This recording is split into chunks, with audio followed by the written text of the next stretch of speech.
Pelukan itu masih terasa hangat di kulitku. Bau parfum Adrian, senyumnya yang menenangkan. Aku mengira itu hanya perpisahan sementara. Sebuah perjalanan bisnis biasa ke Singapura. Aku salah. Farel, putraku, melihat sesuatu yang tidak kulihat. Sesuatu yang tersembunyi di balik senyum sempurna itu. Siapa sangka? Sebelum ceritanya dimulai, silakan tulis di kolom komentar dari daerah mana saja teman-teman yang menonton cerita ini. Jangan lupa like dan subscribe agar channel ini bisa semakin berkembang dan bisa mempersembahkan cerita yang lebih menarik lagi. Pagi itu terasa biasa saja. Begitu biasa, hingga terasa menyakitkan jika kuingat kembali. Udara Surabaya sudah terasa hangat bahkan sebelum jam 7 pagi. Aku ingat membuat kopi untuk Adrian, suamiku, dan mendengar suara gilingan kopi yang bising itu beradu dengan suara kartun pagi yang ditonton Farel di ruang keluarga. Adrian turun dari lantai atas tepat saat kopi selesai kuseduh. Sudah rapi dengan kemeja polo biru dongker dan celana katun. Dia selalu rapi. "Pagi, sayang," katanya, mencium keningku. Ciuman yang terasa rutin, tapi selalu kutunggu. "Pagi, Mas. Sarapan dulu. Aku buatkan roti bakar." "Tidak sempat, Bu. Aku minum kopi saja. Nanti di bandara cari camilan," jawabnya. Dia melirik jam tangannya. Sebuah arloji perak mahal yang kuberikan sebagai hadiah ulang tahun pernikahan kami yang ke-10.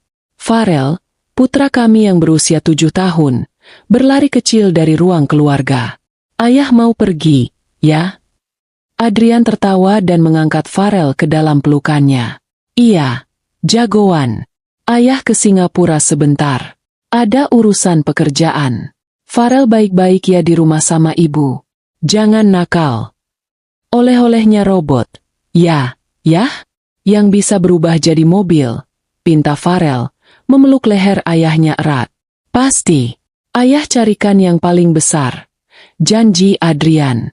Aku tersenyum melihat mereka. Inilah hidupku. Adrian, suami yang sempurna.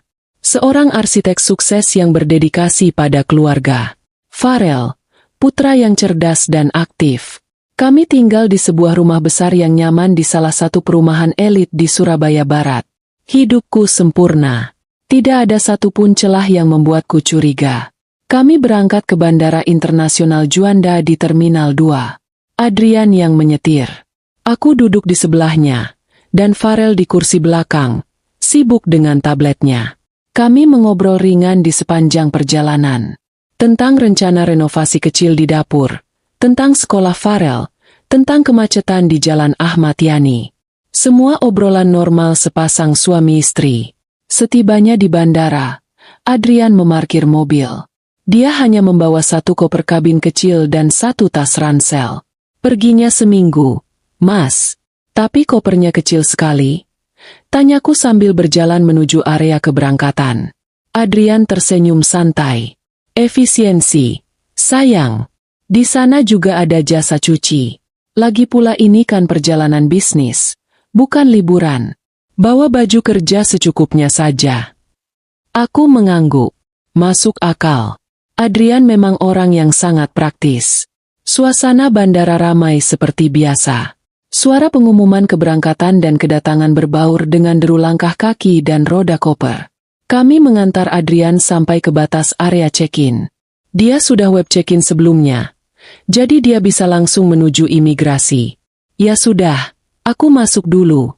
"Ya," katanya. Dia berjongkok, menyejajarkan tingginya dengan Farel.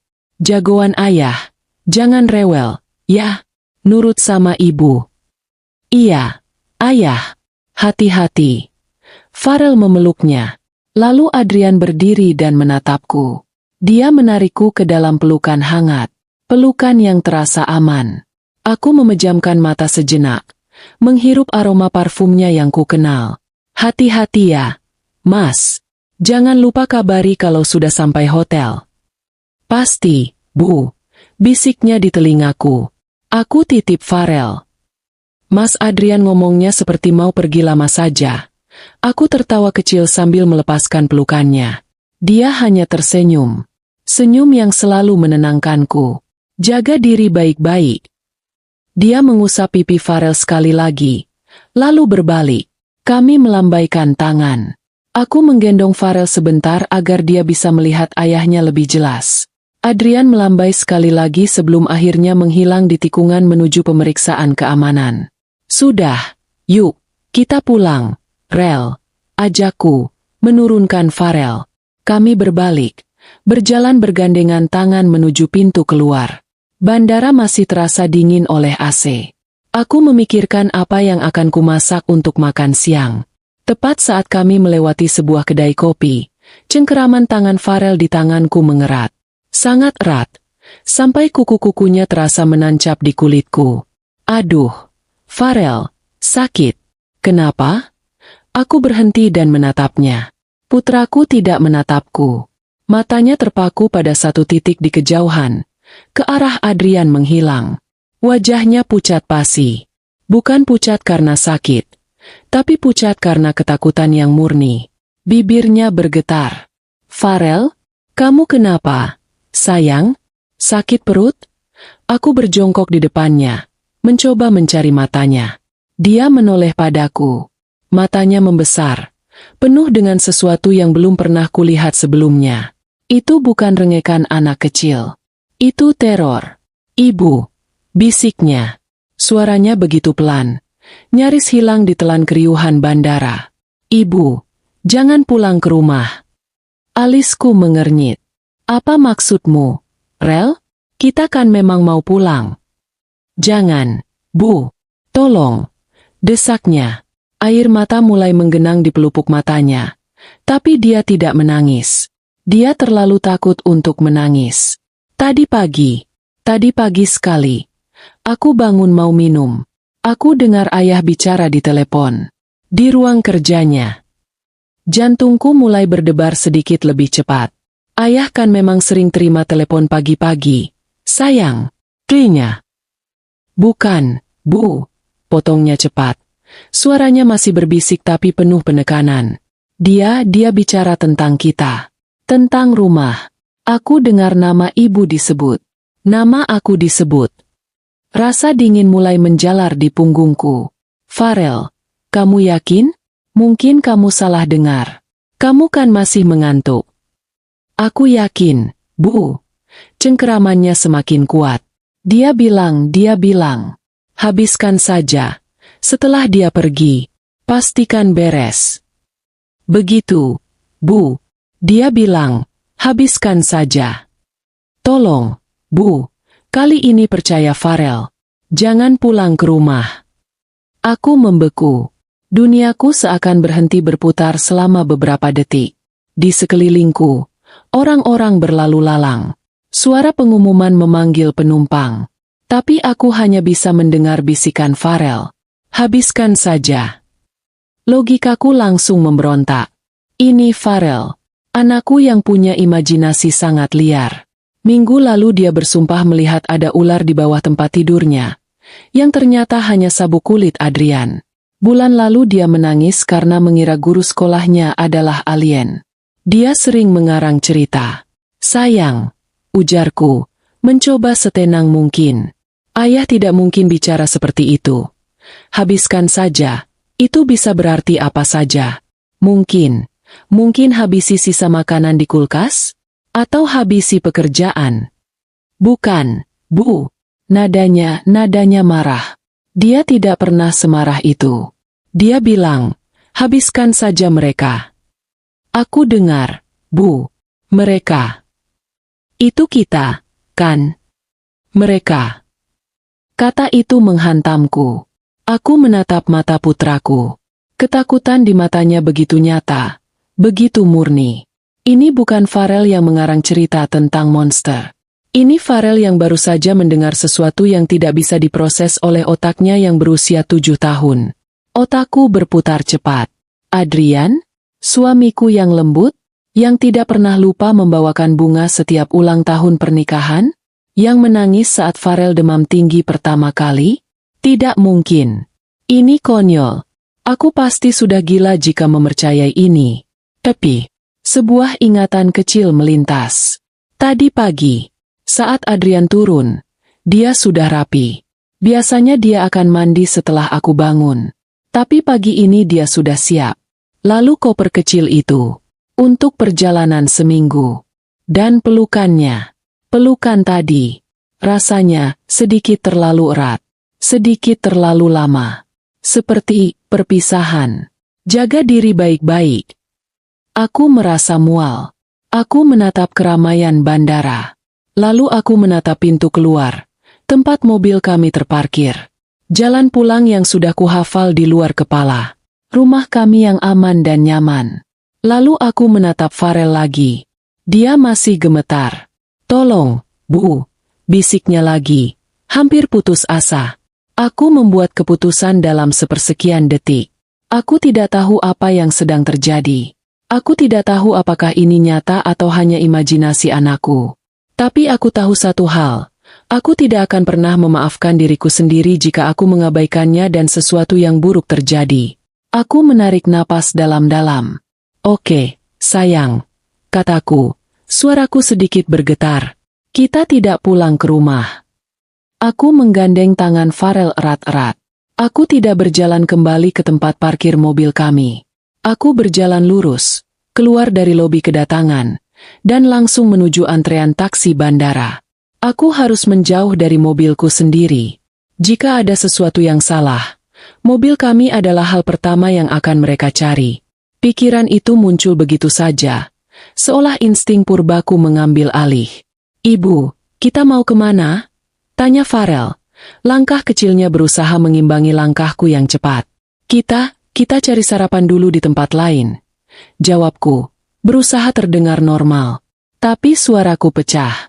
Kami naik ke taksi bandara. Ke arah Surabaya Barat. "Pak, dekat kompleks perumahan Citra Indah," kataku pada sopir taksi. "Langsung ke perumahannya, Bu."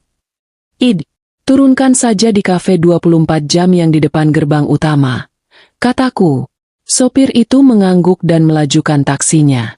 Selama perjalanan, aku diam. Jantungku berdebar begitu kencang hingga terasa sakit di dadaku. Aku mengeluarkan ponselku. Ada notifikasi email biasa, beberapa pesan WhatsApp dari grup orang tua murid. Tidak ada apa-apa dari Adrian. Tentu saja, dia sedang dalam penerbangan. Aku mencoba menenangkan diriku. "Ini gila. Kirana, apa yang kamu lakukan? Kamu kabur dari rumahmu sendiri berdasarkan kata-kata anak 7 tahun. Kamu meninggalkan mobilmu di parkiran bandara. Adrian akan marah besar. Dia akan menganggapku sudah gila." Setibanya di kafe, aku membayar taksi dengan uang tunai. Aku membawa Farel masuk. Kafe itu sepi. Hanya ada beberapa mahasiswa yang tampak begadang mengerjakan tugas. Aku memilih meja di sudut paling dalam, dekat jendela. Jendela itu menghadap langsung ke jalan utama, sekitar 300 meter dari gerbang masuk perumahan kami. Dari sini, aku tidak bisa melihat rumahku, tapi aku bisa melihat siapa saja yang masuk atau keluar dari kompleks. Aku memesan coklat panas untuk Farel dan kopi hitam untukku. Tangan Farel sudah tidak sedingin tadi, tapi dia masih diam. Dia hanya menatapku, mencari kepastian. "Ibu," katanya pelan. "Iya, sayang." "Ayah jahat?" Pertanyaan itu menusukku. Ibu tidak tahu, Rel. Ibu sungguh tidak tahu. Kita hanya perlu memastikan semuanya aman, oke? Dia mengangguk kecil. Aku duduk di sana, menyesap kopi pahit yang rasanya seperti abu. 1 jam berlalu.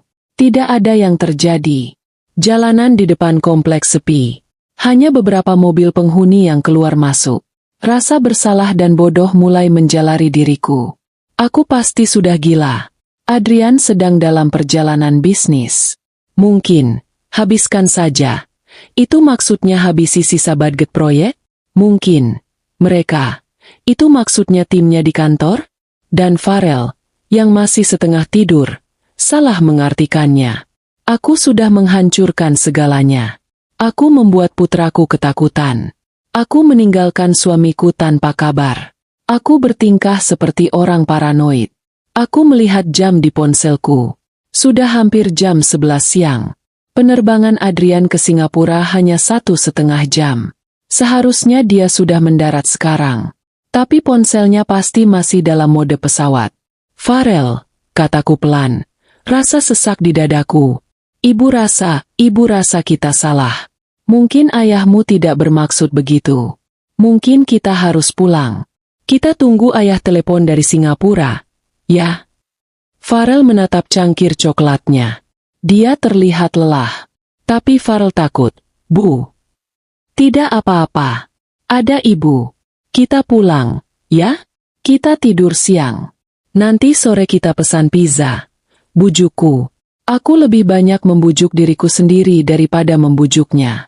Aku sudah mengambil tas tanganku. Aku sudah berdiri. Aku sudah siap memanggil taksi lagi untuk kembali ke bandara, mengambil mobilku, dan pulang ke kehidupan normalku. Aku sudah siap menertawakan kebodohanku pagi ini. Tepat saat aku melangkah menjauh dari meja, sebuah van hitam berhenti di seberang jalan. Tepat di depan gerbang masuk perumahanku. Jantungku berhenti berdetak. Itu bukan van pengantar barang. Bukan van travel. Van itu hitam legam, tanpa logo apapun. Kaca filmnya begitu gelap sehingga aku tidak bisa melihat siapapun di dalamnya. Van itu tidak langsung masuk. Van itu berhenti sejenak, seolah sedang mengamati sesuatu. Aku menarik Farel kembali duduk. Diam. Sayang. Jangan lihat ke jendela. Bisikku. Aku pura-pura memeriksa ponselku. Tapi mataku tidak lepas dari van itu. Setelah sekitar 1 menit yang terasa seperti selamanya, palang gerbang terbuka. Van itu melaju pelan, masuk ke dalam kompleks perumahanku. Aku membeku di tempat. Ibu? Ada apa? Tanya Farel. SSSTT. Sebentar. Aku tidak bisa pulang sekarang. Aku tidak bisa mengambil risiko. Tapi aku juga tidak bisa hanya duduk di sini. Aku harus tahu. Aku harus melihat dengan mata kepalaku sendiri. Farel, dengarkan ibu baik-baik. Kita akan pindah tempat. Kita akan jalan kaki sedikit. Oke? Jangan banyak tanya. Tetap pegang tangan ibu erat-erat. Aku membayar kopi dan coklat panas itu di kasir. Lagi-lagi dengan uang tunai. Aku menarik Farel keluar dari kafe. Alih-alih ke jalan raya, aku berjalan menyusuri ruko-ruko di samping kafe, mencari jalan tembus yang kutahu menuju pagar belakang kompleks. Ada sebuah taman bermain kecil di luar pagar, yang berbatasan langsung dengan area perumahan. Kami berjalan cepat. Matahari Surabaya terasa membakar kulit. Keringat membasahi punggungku. 15 menit kemudian, kami sampai di taman bermain itu. Sepi. Dari balik pagar kawat, aku bisa melihat deretan rumah-rumah mewah. Rumah kami ada di Blok C, sekitar 100 meter dari tempatku berdiri. Aku bersembunyi di balik sebuah perosotan besar, menarik Farel bersamaku. Dan di sanalah van itu. Van hitam itu terparkir. Bukan di depan rumah tetangga, tapi tepat di depan gerbang rumahku. Napasmu tercekat. 2 orang pria keluar dari van. Mereka tidak memakai seragam. Mereka memakai kaos oblong ketat dan celana jeans. Tubuh mereka besar. Mereka terlihat salah. Mereka bukan tukang reparasi AC. Mereka bukan tukang kebun. Salah satu dari mereka melihat ke sekeliling. Aku menunduk, menarik kepala Farel agar tersembunyi. Lalu aku mengintip lagi. Hal yang paling menakutkan terjadi. Salah satu pria itu tidak menekan bel. Dia tidak mengetuk pintu. Dia mengeluarkan sesuatu dari sakunya. Sebuah gantungan kunci. Dia menekan sebuah tombol. Bip-bip. Gerbang rumahku terbuka. Mereka punya remote gerbangku. Aku merasakan seluruh darah di tubuhku surut ke kaki. Aku lemas. Aku hampir jatuh terduduk di tanah taman yang berdebu. Kedua pria itu berjalan masuk ke halaman rumahku. Pria yang satu lagi kemudian melangkah ke pintu depan. Lagi-lagi, dia tidak mengetuk. Dia memasukkan sebuah kunci ke lubang kunci. Klik. Pintu depan rumahku terbuka. Mereka masuk ke dalam. Mereka masuk ke dalam rumahku. Seolah-olah mereka adalah pemiliknya. Farel tidak berbohong. Ini nyata. Ibu, bisik Farel. Dia pasti merasakan tubuhku gemetar hebat. Aku tidak bisa menjawab. Adrian, suamiku. Dia telah memberikan kunci rumahku kepada dua pria asing yang tampak berbahaya. Habiskan saja. Kata-kata itu sekarang terdengar berbeda. Bukan lagi ambigu. Kata-kata itu terdengar seperti sebuah perintah. Sebuah perintah yang ditujukan untuk kami. Aku menarik Farel. Lari, bisikku. Kami tidak lagi berjalan. Kami berlari. Kami berlari menjauh dari pagar itu, menjauh dari taman bermain itu, kembali ke jalan raya. Aku tidak tahu apa tujuanku. Aku hanya tahu aku harus membawa Farel sejauh mungkin dari tempat itu. Rumahku bukan lagi tempat yang aman. Rumahku sekarang adalah tempat paling berbahaya di dunia. Aku tidak ingat bagaimana aku bisa sampai ke jalan raya. Kakiku berlari seolah punya pikiran sendiri. Satu tangan menyeret Farel yang tersandung-sandung di sampingku. Paru-paruku terasa seperti terbakar.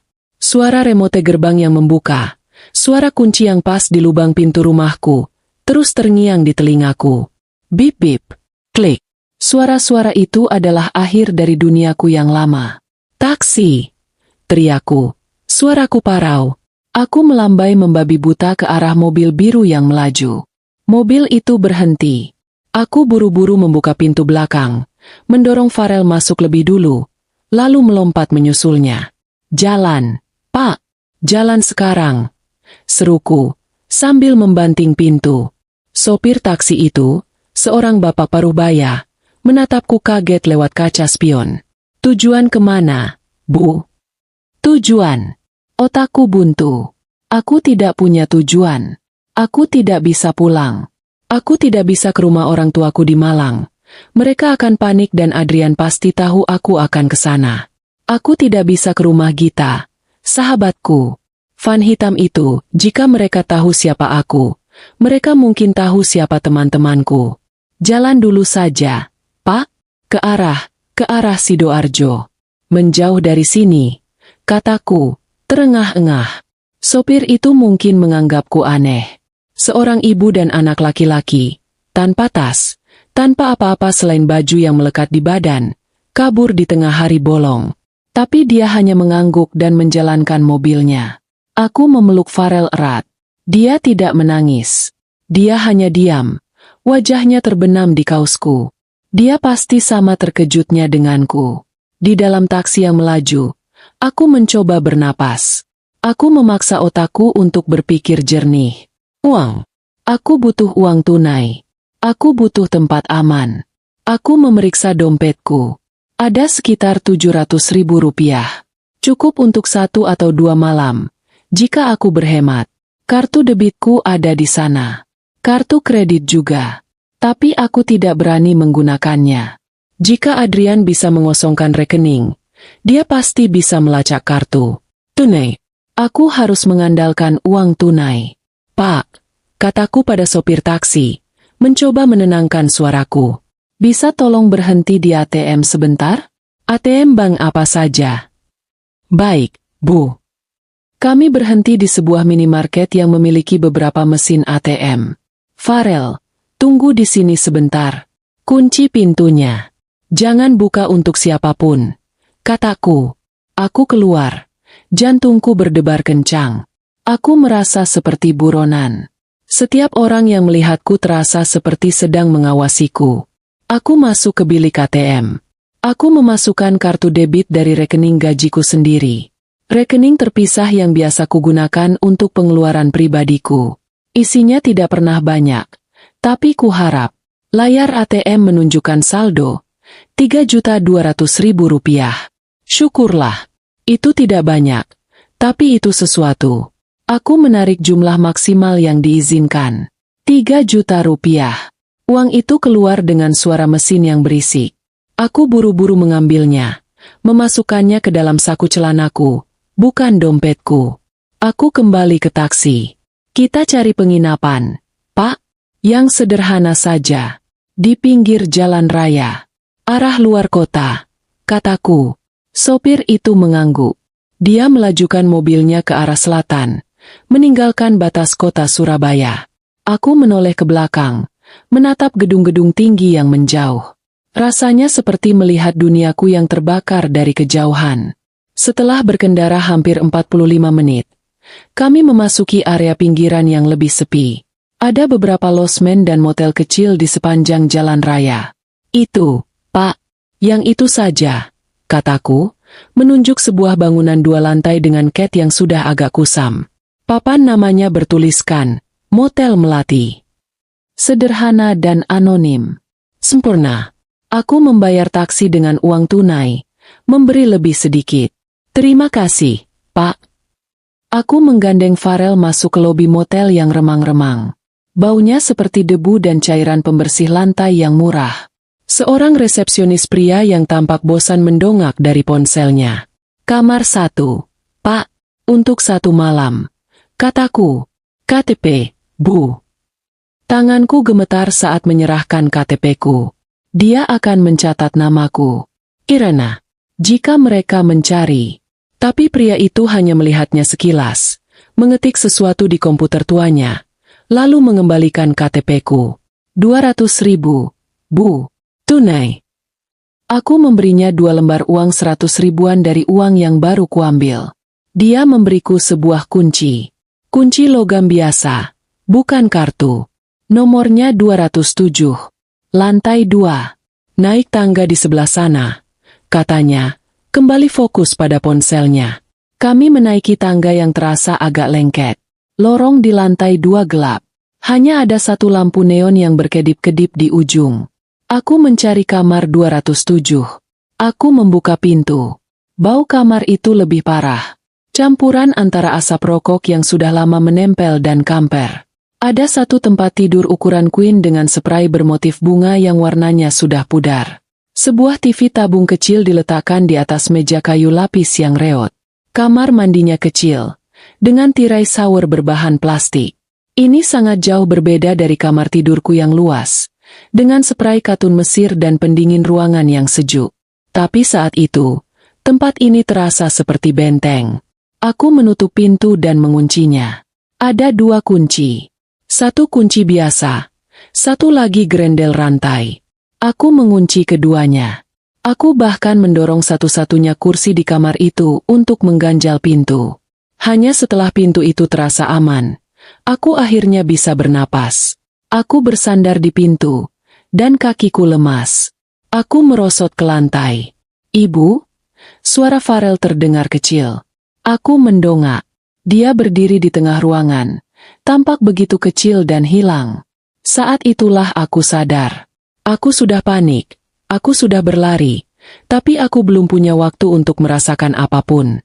Sekarang, di dalam kamar motel yang bau ini, semuanya menghantamku. Adrian. Suamiku. Apa yang telah dia lakukan? Aku menarik Farel ke dalam pelukanku.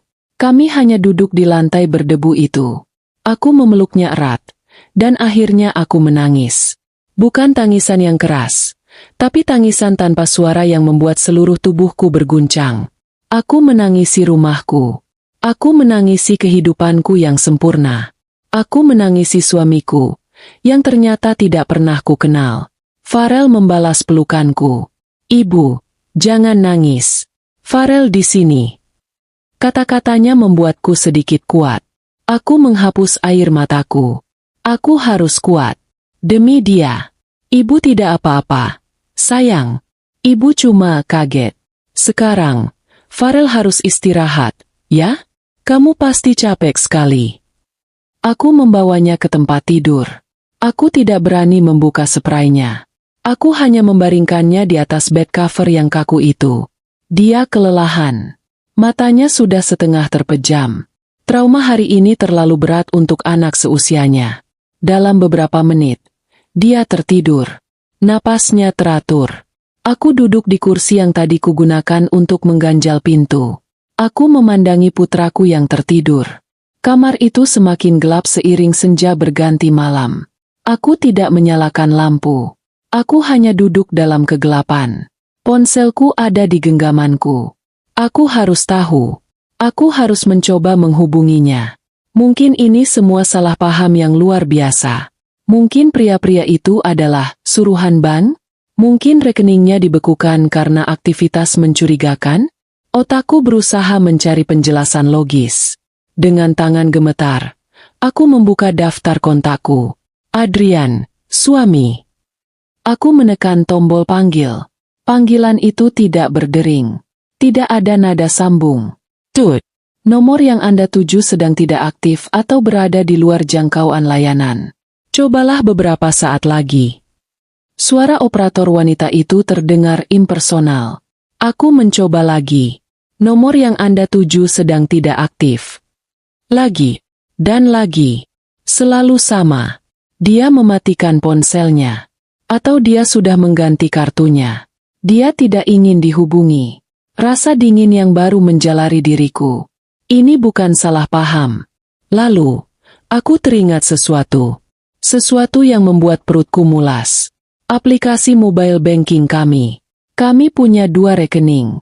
Rekening gajiku, yang baru saja kuambil uangnya. Dan rekening bersama. Rekening utama kami. Tempat semua tabungan, dana pendidikan Farel, dana darurat, dan hasil investasi Adrian disimpan. Aku punya akses penuh ke rekening itu lewat ponselku. Tanganku gemetar hebat sekarang. Aku hampir tidak bisa menekan ikon aplikasi bank itu. Aku membukanya. Aku memasukkan PIN-ku. Layar memuat.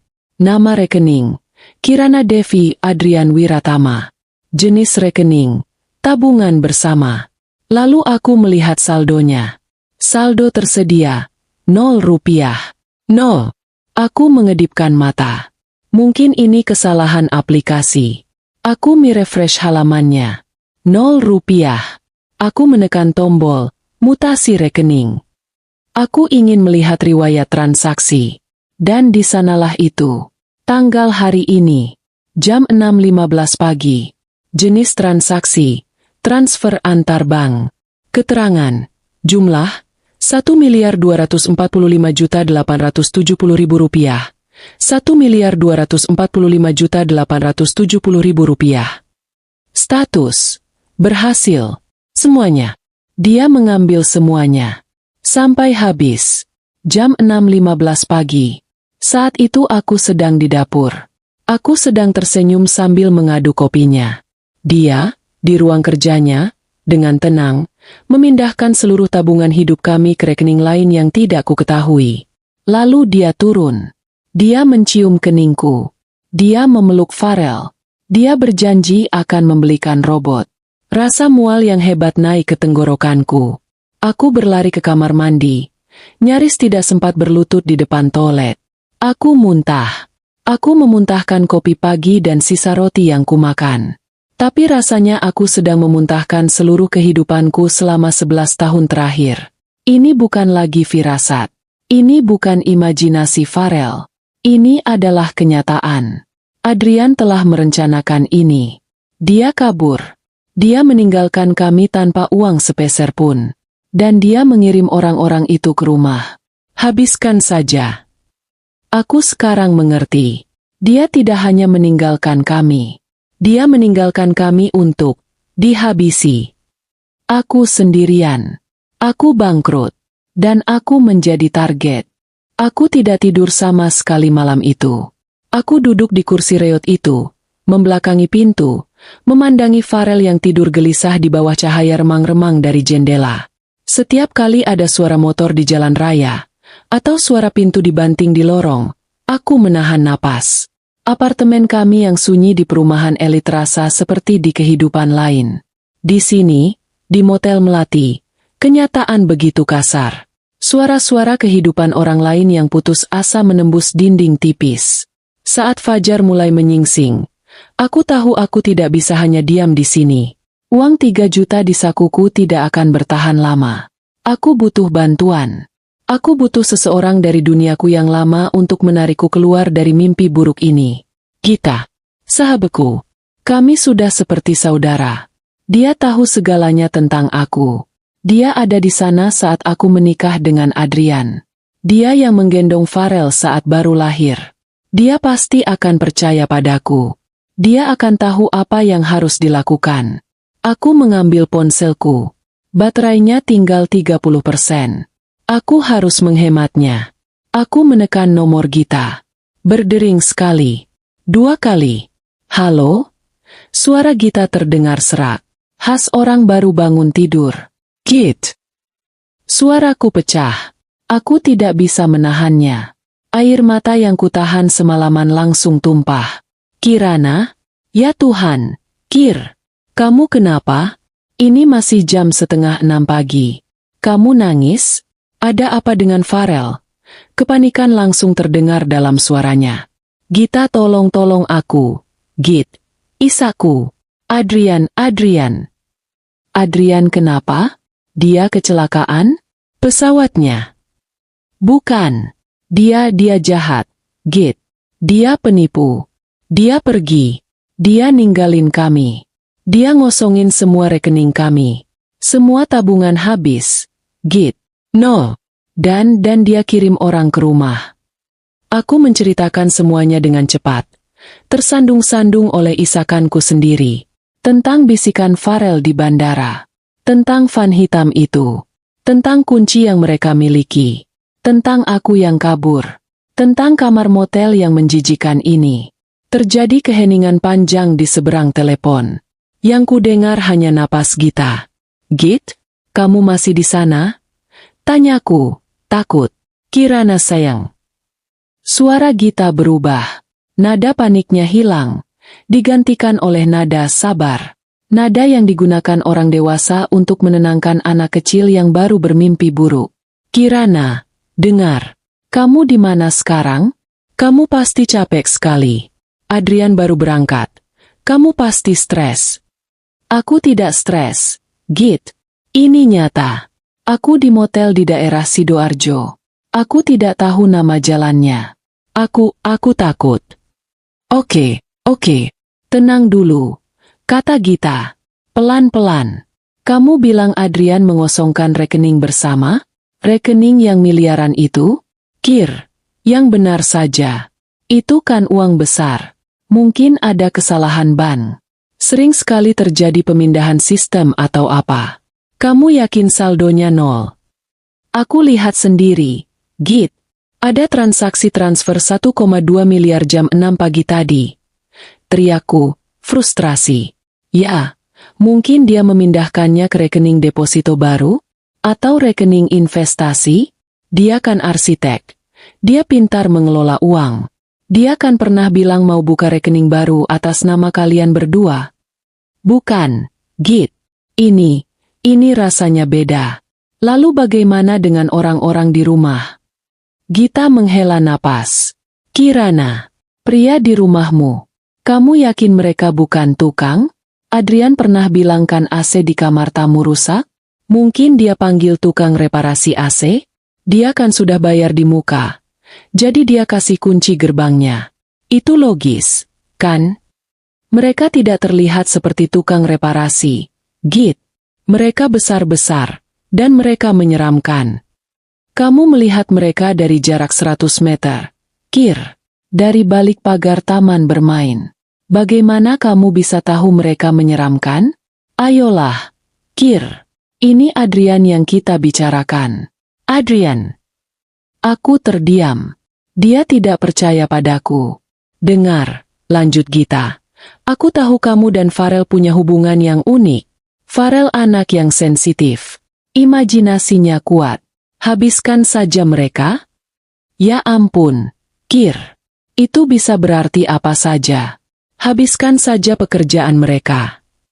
Habiskan saja sisa cat di kaleng mereka. Dia anak kecil, Kir. Dia salah dengar. Tapi matanya, Git, dia ketakutan. Bisikku, pertahananku mulai runtuh. Dia ketakutan karena ayahnya pergi. Dan mungkin dia merasakan kamu tegang beberapa hari ini. Kamu tahu, Adrian kan lagi banyak proyek. Mungkin kamu juga ikut stres. Anak-anak bisa merasakannya. Rasa putus asa yang dingin menjalari diriku. Ini adalah sahabatku. Dan dia lebih memilih mempercayai fasad, suami sempurna, yang dibangun Adrian selama 11 tahun, daripada mempercayai aku yang sedang putus asa. Jadi, kamu tidak percaya padaku. Aku percaya kamu sedang panik dan butuh istirahat, kata Gita lembut. Ini yang harus kamu lakukan. Pulang ke rumahmu. Rumahmu aman. Telepon bank. Tanyakan soal rekening itu. Pasti ada penjelasan logis. Aku yakin 100%. Nanti malam Adrian telepon dari Singapura. Dan kalian berdua akan menertawakan ini. Pulang. Ya, Kir? Jangan di motel. Itu tidak aman untuk Farel. Tapi, pulanglah, Kirana. Aku harus siap-siap kerja. Kabari aku kalau kamu sudah di rumah. Ya? Love you. Klik. Telepon ditutup. Aku menatap layar ponselku yang gelap. Panggilan berakhir. Dinding bisu.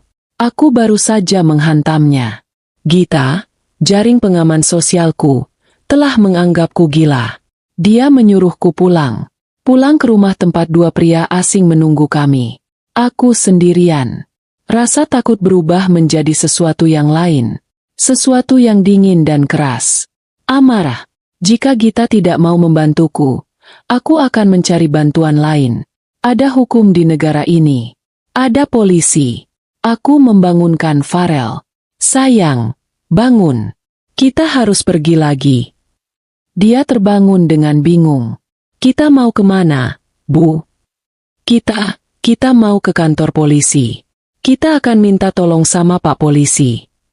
Aku membersihkan wajah Farel seadanya dengan air botolan. Aku tidak punya baju ganti untuknya. Atau untukku. Kami keluar dari kamar motel, mengembalikan kunci, dan berjalan kaki ke jalan raya untuk mencari taksi lain. Aku meminta sopir taksi untuk mengantar kami ke kantor polisi sektor, Polsek, terdekat. Suasana Polsek pagi itu ramai dan pengap. Bau keringat, asap rokok, dan kertas-kertas tua bercampur jadi satu. Beberapa pria di borgol duduk di bangku panjang. Beberapa ibu-ibu lain sedang membuat laporan kehilangan. Aku merasa sangat tidak pada tempatnya dengan pakaianku yang lumayan bagus.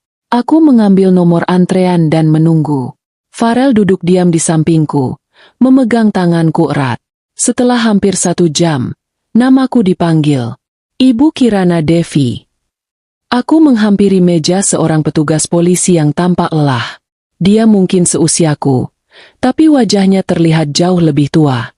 Selamat pagi, Pak. Saya mau membuat laporan, kataku, mencoba terdengar tenang dan kredibel. Laporan apa, Bu?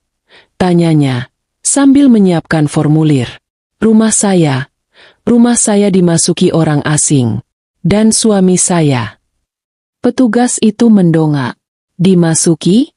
Maksudnya dirampok? Ada barang yang hilang? Bukan, Pak.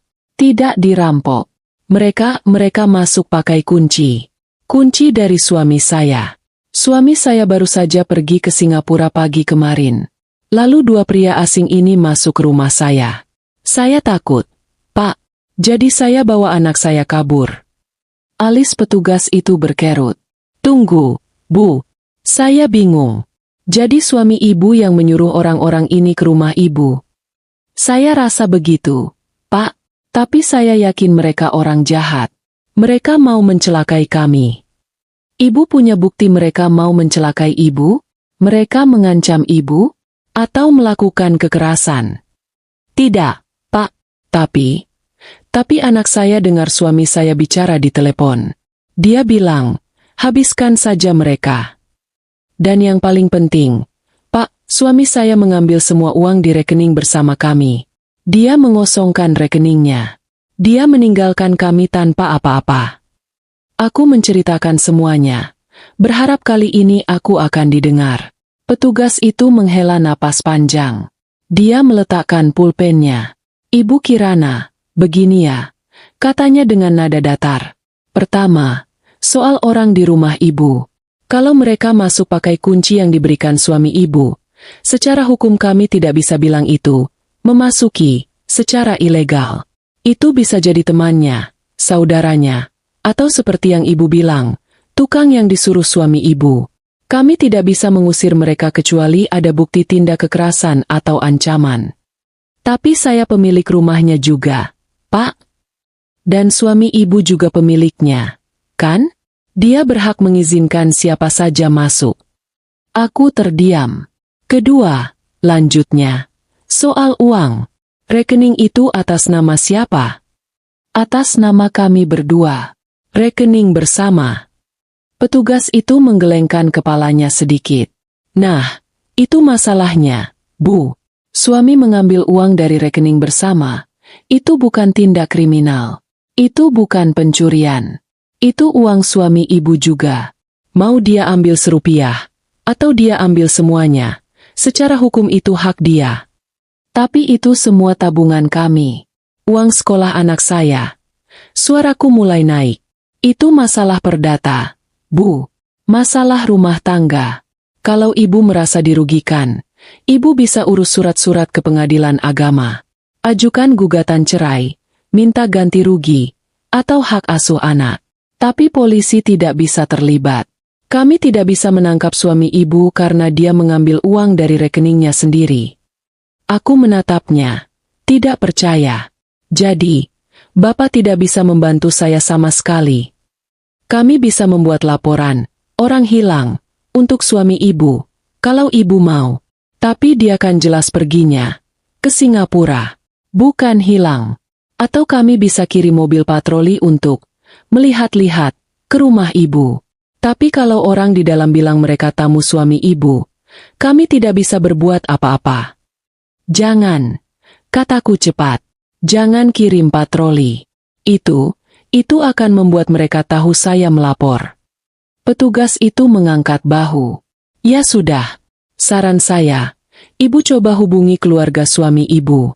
Atau keluarga ibu sendiri. Selesaikan ini secara kekeluargaan. Kami benar-benar tidak bisa berbuat banyak kalau tidak ada bukti kriminal yang jelas. Aku merasa seluruh udara keluar dari paru-paruku. Gita tidak percaya padaku. Polisi tidak bisa membantuku. Sistem yang kubayangkan akan melindungiku. Persahabatan, hukum, keduanya baru saja menutup pintu di depan wajahku. Aku berdiri dari kursi. Terima kasih, Pak. Aku berjalan keluar dari kantor polisi itu, kembali ke jalanan Surabaya yang panas dan berdebu. Aku menggandeng tangan Farel. Dinding itu bisu dan tinggi. Tidak ada yang akan menolongku. Aku sadar. Aku benar-benar sendirian. Aku dan Farel. Kami harus menyelamatkan diri kami sendiri. Kami berjalan kaki. Aku tidak tahu berapa lama. Panas kota Surabaya menembus sol sepatuku. Farel tidak mengeluh. Tapi aku tahu dia lelah. Dia menyeret langkahnya. Kaosnya basah oleh keringat. Ibu, aku haus, bisiknya. Setelah kami berjalan melewati beberapa blok ruko yang tampak sama semua. Aku berhenti. Hatiku sakit. Aku membawanya ke dalam mimpi buruk ini. Aku melihat sekeliling. Kami berada di jalan yang ramai. Tapi aku merasa seperti hantu. Tidak ada yang melihat kami. Tidak ada yang peduli. Aku harus menyingkir dari jalanan. Kami terlalu terekspos. Dan ponselku, baterainya tinggal 10%. Aku harus mengisi dayanya. Aku butuh informasi. Aku tidak bisa buta selamanya. Mataku tertuju pada sebuah papan nama yang berkedip-kedip. Meski hari masih sore. Warnet game online. 24 jam. Sebuah ide gila melintas. Warnet. Itu tempat yang anonim. Orang-orang datang dan pergi. Tidak ada yang akan memperhatikan seorang ibu dan anak kecil di bilik pribadi. Yang terpenting, ada listrik. Ayo, sayang. Kita istirahat di dalam sana. Kataku, menariknya menuju pintu kaca yang gelap itu. Bau asap rokok dan pendingin ruangan yang terlalu dingin langsung menerpa kami begitu aku membuka pintu. Suaranya bising. Suara tembakan, teriakan dari headset para pemain game, dan musik yang berdentum. Tempat itu remang-remang, hanya diterangi oleh layar-layar monitor. Aku berjalan ke meja operator. Seorang pria muda dengan rambut dicat pirang menatapku tanpa minat. Bilik VIP, Pak, yang tertutup. Kataku. Berapa jam, Bu? 6 jam dulu, kataku. Aku butuh waktu lama. 100.000.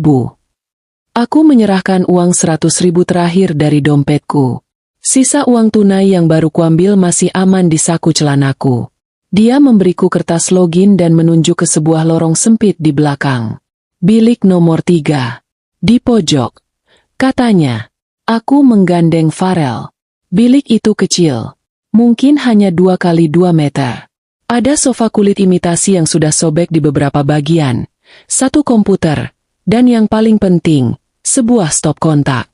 Aku menutup pintu. Suara bising di luar sedikit redam.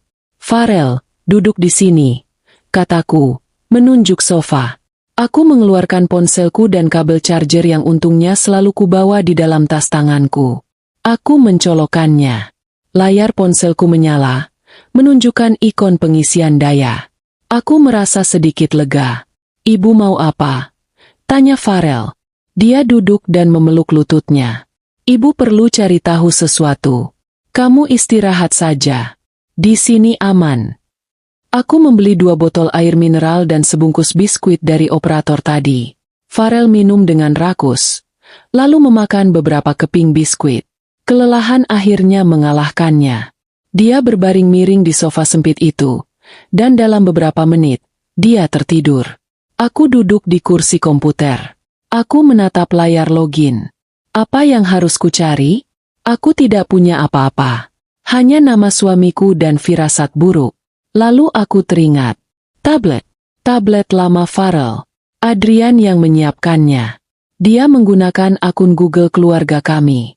Akun yang sama yang terhubung ke ponselku. Akun yang sama yang mungkin juga terhubung ke komputernya di kantor. Adrian, dalam semua kepraktisannya, sangat ceroboh dengan jejak digital.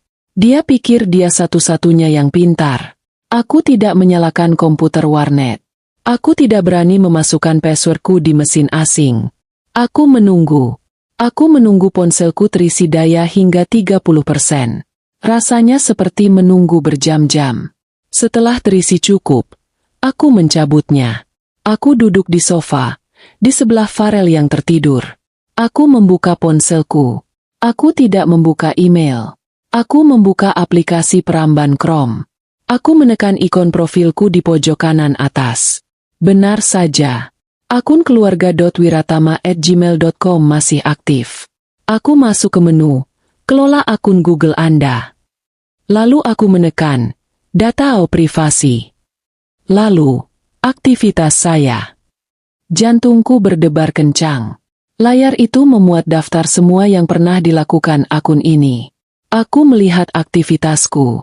Maps, polsek terdekat. Google Search, Motel Melati Sidoarjo.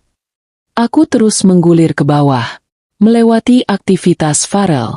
YouTube, cara menggambar robot. YouTube, Upin Ipin terbaru.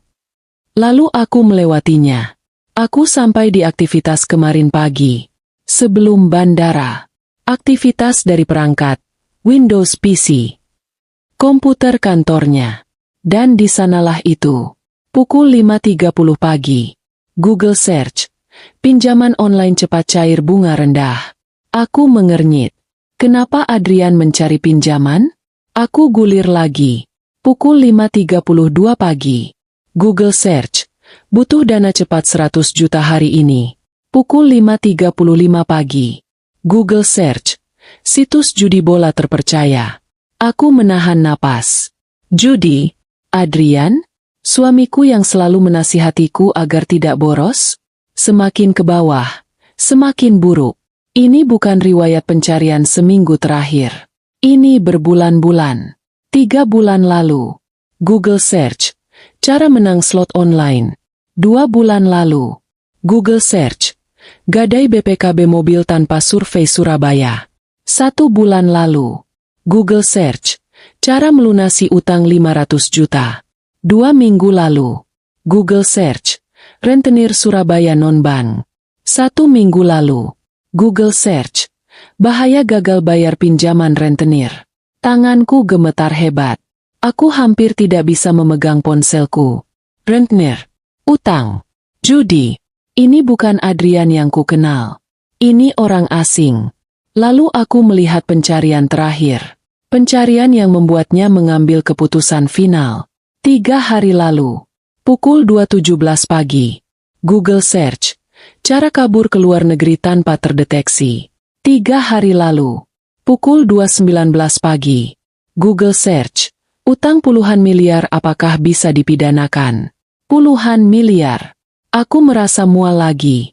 Jumlah yang tidak bisa kupahami. Jumlah yang mustahil bisa kami bayar. Dia tidak sedang dalam masalah proyek. Dia seorang pecandu judi. Dia telah menghancurkan hidup kami. Habiskan saja. Kata-kata Farel kembali terngiang. Aku butuh konfirmasi lebih. Aku beralih dari riwayat pencarian. Aku membuka aplikasi Gmail. Masih dengan akun keluarga yang sama. Aku jarang membuka email ini. Ini biasanya untuk tagihan, pendaftaran sekolah, hal-hal sepele. Aku melihat kotak masuk. Bersih. Hanya email-email biasa. Aku melihat folder, terkirim. Bersih. Dia tidak bodoh. Lalu aku melihat folder, sampah. Jantungku serasa diremas. Ada beberapa email di sana. Email yang baru dihapus pagi ini. Dari Garuda Hitam SB.com subjek, peringatan terakhir. Aku membukanya. Email itu diterima 2 hari lalu. Adrian, waktu bermainmu sudah habis. Bos besar sudah tidak sabar. Senin. Kami ambil jaminan sesuai kesepakatan. Istrimu, anakmu, itu harganya. Jangan coba-coba lari. Kami tahu jadwal penerbanganmu. Aku tidak bisa bernapas. Jaminan. Aku dan Farel adalah jaminannya. Aku melihat email di bawahnya.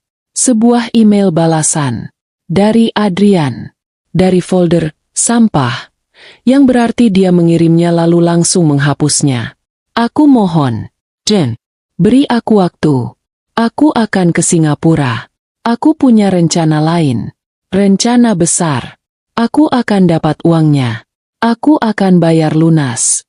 Jangan sentuh mereka. Mereka tidak tahu apa-apa. Lalu balasan terakhir dari Garuda Hitam. Rencana? Kami tidak peduli rencanamu. Kami rugi banyak karenamu. Tapi bos masih baik hati. Baik, kamu boleh pergi. Selesaikan bisnis MU di Singapura. Kami tidak akan mengganggumu di bandara. Anggap itu kebaikan terakhir kami. Tapi jaminan tetap harus diambil. Setelah kamu lepas landas, tim kami masuk. Kami ambil mereka. Anggap saja itu pelunasan utangmu. Invest. Jangan hubungi kami lagi. Aku membaca email itu 3 kali. 4 kali. Kata-katanya tidak mau masuk ke otakku. Invest. Pelunasan utang. Kami ambil mereka. Adrian tahu. Dia tahu mereka akan datang. Perjalanan bisnis. Itu adalah sebuah kesepakatan. Kesepakatan iblis. Dia diizinkan pergi. Dia diizinkan kabur dari utangnya yang puluhan miliar itu. Dan sebagai gantinya, dia menyerahkan kami. Dia memberikan kunci rumah kami. Dia membiarkan van hitam itu datang. Dia tahu persis apa yang akan terjadi. Habiskan saja. Itu bukan salah dengar. Itu adalah perintah yang dia setujui. Dia tidak hanya meninggalkan kami. Dia tidak hanya mengosongkan rekening kami. Dia menjual kami. Dia mengorbankan aku dan putranya sendiri untuk menyelamatkan nyawanya. Rasa dingin yang kurasakan sebelumnya bukanlah apa-apa. Ini adalah kehampaan. Lubang hitam yang menyedot semua cintaku, semua kenanganku, semua kepercayaanku selama 11 tahun. Pria yang kupeluk di bandara tadi pagi. Pria yang berjanji membelikan Farel robot. Dia telah menandatangani surat kematian kami. Aku menatap Farel yang tidur. Napasnya yang tenang adalah satu-satunya hal nyata di bilik warnet yang bau ini. Aku harus mengeluarkannya dari sini. Aku harus melindunginya dari ayahnya sendiri. Ribuan kilometer jauhnya, di sebuah kamar hotel murah di Batam, Adrian Wiratama menyeka keringat di dahinya. Dia tidak di Singapura. Dia tidak pernah berniat ke Singapura. Itu hanya tujuan palsu untuk tiketnya. Batam adalah tempat persembunyian yang sempurna. Cukup dekat untuk kabur, cukup jauh dari para rentenir Surabaya. Dia baru saja mendarat. Dia membuang ponsel utamanya dan SIM card lamanya di toilet bandara. Sekarang dia memegang ponsel burner baru yang murah. Dia duduk di tepi tempat tidur yang Dia seharusnya merasa lega. Dia berhasil. Dia lolos. Utang puluhan miliar itu seperti kanker yang menggerogotinya selama setahun terakhir. Berawal dari iseng-iseng judi bola, lalu slot, lalu kalah, lalu mencoba mengembalikan kekalahan dengan utang lebih besar, lalu pinjaman online, lalu rentenir. Lingkaran setan yang tak terputus. Dia kehilangan proyek. Dia memalsukan laporan keuangan. Dia mencuri dari dana perusahaan. Dan akhirnya, dia menjadikan keluarganya sebagai jaminan. Mereka tidak mungkin menyentuhnya. Gumamnya pada diri sendiri, mencoba meyakinkan dirinya. Mereka hanya akan menakut-nakutinya, menahannya. Lalu Kirana akan menelepon orang tuanya yang kaya raya.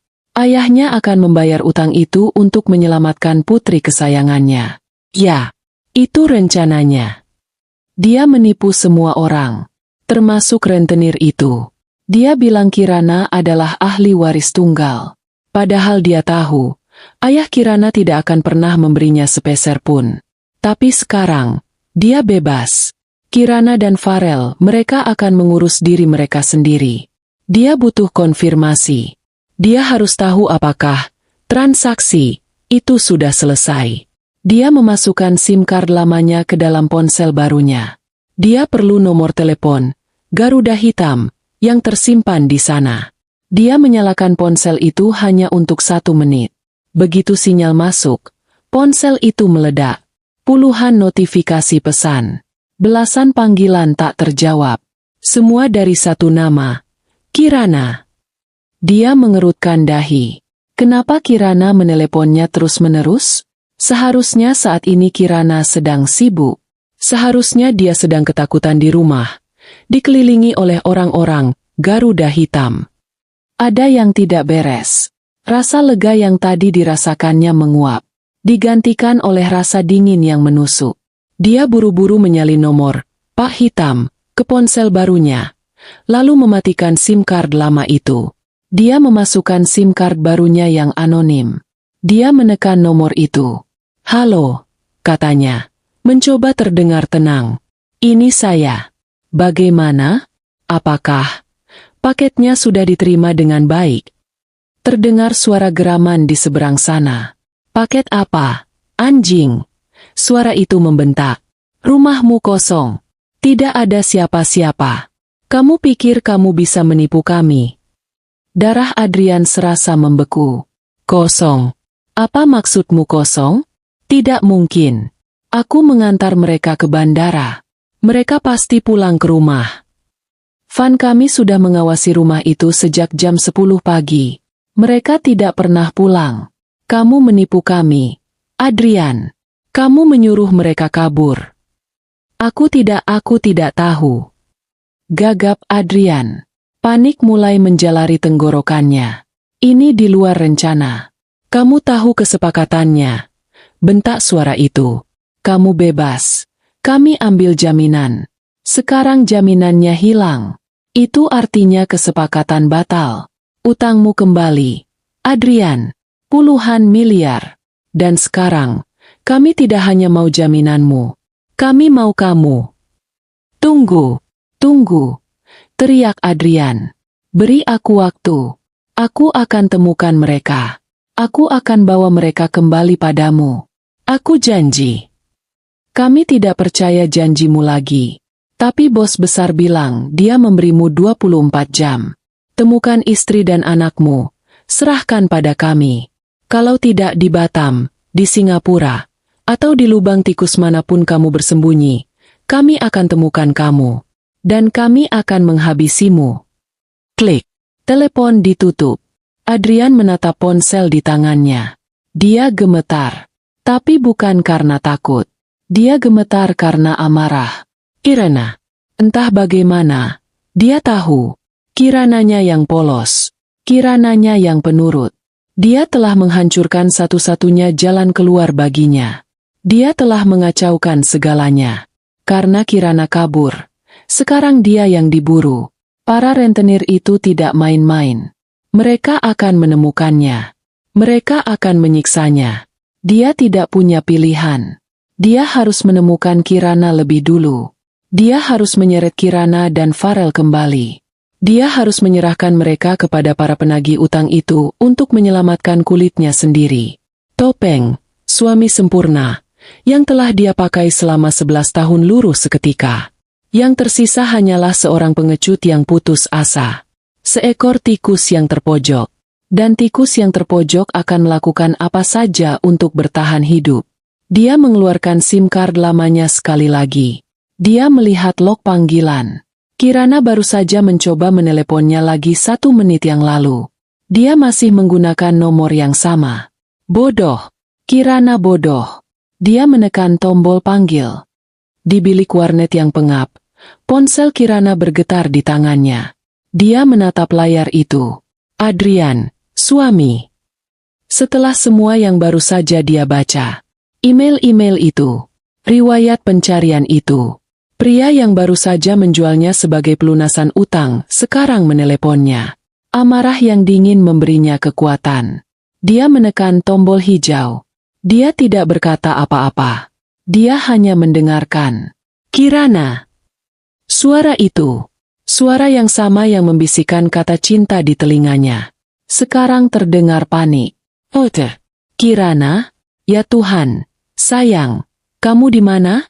Aku telepon dari tadi tidak bisa. Aku khawatir sekali. Ponselku bermasalah. Dia memainkan perannya. Dia masih memainkan peran sebagai suami yang peduli. Kirana merasa ingin muntah. Kamu di mana? Bisik Kirana. Suaranya serak. Masih di Singapura.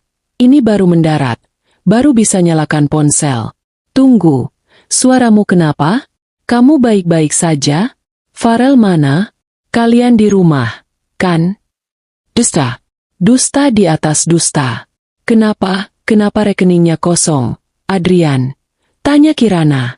Suaranya datar. Mati rasa. Terjadi keheningan sesaat di seberang sana. Adrian menyadari permainannya tidak berhasil. Rekening? Oh, itu. Suaranya mencoba terdengar santai. Ya ampun, kamu pasti kaget. Itu, ada masalah perbankan. Sayang, aku harus pindahkan dananya darurat. Proyekku ada masalah besar. Aku bisa jelaskan semuanya nanti kalau aku pulang. Pria-pria itu, kata Kirana, memotong kebohongan itu. Siapa pria-pria di rumah kita? Kali ini, keheningan itu berlangsung lebih lama. Lebih berat. Ketika Adrian berbicara lagi, semua kehangatan telah hilang. Semua kepura-puraan telah lenyap. Suara yang berbicara sekarang adalah suara yang didengar Farel di ruang kerja pagi itu. Dingin. Penuh ancaman, dan asing. Kirana. Sayang. Dia mendesis. Kata, sayang. Terdengar seperti kutukan. Kamu di mana? Kirana tidak menjawab. Dia hanya memegang ponsel itu erat-erat. Pulanglah ke rumah. Sekarang. Itu bukan permintaan. Itu perintah. Tidak. Bisik Kirana. Aku tidak main-main. Kirana. Suaranya naik 1 oktav. Jangan jadi bodoh. Pulang ke rumah. Ada teman-temanku yang menunggumu. Mereka hanya ingin bicara. Kita selesaikan ini baik-baik. Jangan buat ini jadi rumit. Teman-teman. Selesaikan baik-baik. Kata-kata yang sama dari email para rentenir itu. Kamu menjual kami, kata Kirana. Itu bukan pertanyaan. Itu adalah fakta. Kamu tidak tahu apa-apa. Adrian akhirnya meledak. Suara aslinya keluar. Penuh amarah dan kepanikan. Kamu menghancurkan segalanya. Harusnya kamu diam saja di rumah. Pulang sekarang, Kirana. Atau aku sendiri yang akan mencarimu. Dan kalau aku yang menemukanmu, kamu akan menyesal telah mempermainkanku. Ancaman itu menggantung di udara. Dia tidak hanya melarikan diri. Dia tidak hanya mengorbankan kami. Sekarang, Dia secara aktif memburu kami. Kirana menekan tombol merah. Dia memutuskan panggilan itu. Dia menatap layar ponselnya yang gelap. Dia sekarang tahu kebenarannya. Dia tidak hanya lari dari rentenir. Dia juga lari dari suaminya sendiri. Aku mencabut charger dari ponselku. Baterai sudah terisi hingga 60%. Cukup untuk sekarang. Suara Adrian, yang tiba-tiba berubah dingin dan mengancam, masih bergema di telingaku. Topengnya telah lepas. Dia tidak akan membiarkan kami. Dia akan mencari kami. Dan dia punya lebih banyak sumber daya daripada aku. Aku menatap bilik warnet itu. Kami harus pergi. Motel Melati sudah tidak aman. Kami harus bergerak lagi. Tapi kemana? Aku menggoyang bahu Farel. Sayang, bangun. Kita harus pindah tempat. Farel terbangun, mengucek matanya. Dia melihat sekeliling bilik yang gelap itu, lalu menatapku. Ayah telepon, Bu? Aku menarik napas. Iya, sayang. Ayah. Ayah sedang dalam masalah. Dan kita tidak bisa membantunya. Kita harus bersembunyi. Aku tidak bisa menceritakan kebenaran pahit itu padanya sekarang. Tidak perlu. Cukup dia tahu bahwa kami harus lari. Kami keluar dari bilik warnet. Aku membayar sisa waktu sewa. Sekarang aku punya sekitar Rp2.800.000 tunai. Itu tidak cukup. Aku harus bertahan selama mungkin. Aku harus merencanakan langkah selanjutnya. Farel, kataku, saat kami berjalan di jalanan yang mulai ramai oleh lampu-lampu sore. Ibu akan menjual sesuatu. Sebentar saja. Kamu mau tunggu di mana? Dia melihat ke sekeliling. Di sana, Bu. Di food court itu. Ada es krim. Aku melihat ke seberang jalan. Sebuah pusat perbelanjaan kelas menengah. Pasar Atom, pikirku. Ramai. Banyak orang. Tempat yang baik untuk menghilang. Aku menggandengnya ke sana. Aku membelikannya sepotong es krim cone di pintu masuk. Ibu ke toko di sana sebentar. Ya, kamu makan es krim di kursi itu. Jangan pindah. Jangan bicara dengan siapapun. Janji. Janji, Bu. Kata Farel, matanya terpaku pada es krim coklatnya. Aku berjalan menjauh darinya. Hatiku mencelos. Meninggalkannya sedetik pun terasa menyakitkan. Tapi aku harus bergerak cepat. Tujuan pertamaku, toko emas. Aku tidak membawa apa-apa selain tas tangan dan pakaian di badan. Satu-satunya benda berharga yang tersisa adalah cincin kawinku. Cincin emas putih dengan berlian kecil yang dibelikan Adrian saat kami bertunangan. Aku berjalan ke salah satu toko emas yang tampak ramai. Aku pura-pura melihat-lihat perhiasan di etalase. Lalu aku menarik napas dalam-dalam dan masuk. Ada yang bisa saya bantu, Bu? Tanya seorang pegawai wanita. Aku melepaskan cincinku. Rasanya aneh. Itu adalah simbol kebahagiaan yang sekarang terasa seperti kebohongan paling besar. Saya mau menjual ini, kataku, meletakkannya di atas meja kaca. Pegawai itu mengambilnya, memeriksanya sebentar, lalu menimbangnya. Emas putih 18 karat, berlian 0,3 carat. Kami hitung harga emasnya saja. Ya, Bu, total, saya bisa beri 12 juta rupiah. 12 juta, jumlah yang besar. Uang itu memberiku waktu. Uang itu memberiku harapan. Aku mengangguk. Saya ambil. Dia membuatkan nota. Aku melihat namaku tertulis di sana. Kirana Devi. Tapi aku tidak peduli. Aku butuh uang itu sekarang. Aku mengambil nota dan uang tunai yang dia berikan, memasukkannya ke dalam saku celanaku yang lain, bersama uang yang sebelumnya kuambil dari ATM. Setelah selesai, aku menarik napas lega. Setidaknya, aku punya modal untuk melarikan diri yang panjang. Aku berbalik, berjalan cepat kembali ke pintu keluar untuk menemui Farel. Tepat saat aku melewati toko jam tangan mewah, mataku menangkap pantulan kaca etalase. Van itu, van hitam itu, tanpa logo, tanpa penanda. Van itu melaju sangat pelan di jalanan di depan pusat perbelanjaan. Tidak mungkin kebetulan. Mereka tidak mungkin hanya lewat. Jantungku melompat ke tenggorokanku. Mereka menemukanku. Entah bagaimana, mereka tahu aku ada di area ini. Aku tidak memikirkan bagaimana.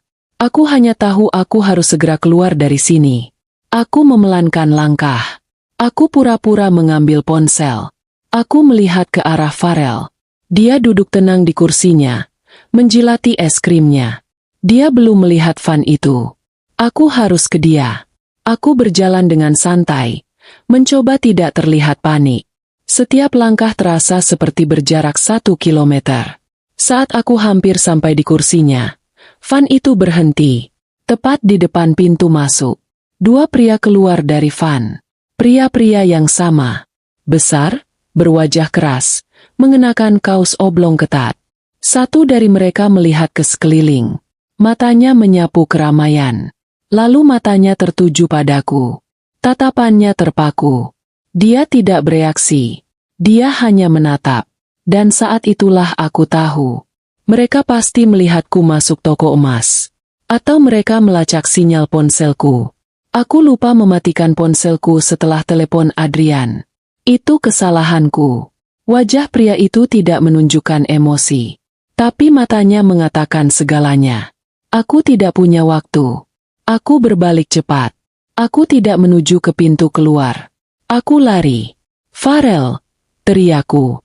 Aku meraih tangannya, menariknya dari kursi. Es krimnya jatuh ke lantai. Lari. Sayang. Lari. Kami berlari ke tengah kerumunan.